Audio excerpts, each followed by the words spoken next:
പറഞ്ഞിട്ട് തന്നെ എത്ര നേരമായടി നിന്റെ അടുത്ത് ചായക്ക് ഇത്തിരി.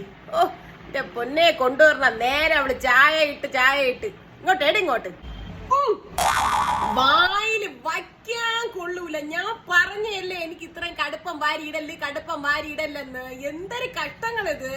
അയ്യോ ഞാൻ കുറച്ചാണല്ലോ അമ്മ കടുപ്പം ഇട്ടത്. കുറച്ചിട്ടെന്നാ ഞാൻ പെണ്ണ നിന്റെ അടുത്ത് എപ്പോഴും പറയണ കാര്യമില്ലേ, മധുരവും കുറച്ച് കടുപ്പവും കുറച്ചിടണോന്ന്. ഇത് എന്തൊരു വാരിയിട്ടിരിക്കണോ. ഓ എനിക്ക് വയ്യ. നിനക്ക് ഞാൻ വല്ല പാപം വല്ലതും ചെയ്തടിക്കാൻ നിന്റെ അടുത്ത് വല്ലതും? അയ്യോ അങ്ങനെ പറയല്ലേ അമ്മ.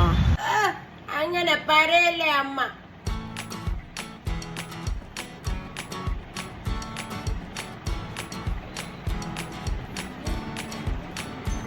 അല്ല കൊള്ളൂലെന്ന് പറഞ്ഞിട്ട് അമ്മ കുടിച്ചല്ല എല്ലാം. ഞാൻ ഇപ്പൊ കുടിച്ചത് വേറൊന്നും കൊണ്ടല്ല, ചെറുക്കൻ കിടന്ന് കഷ്ടപ്പെടണം പൈസ.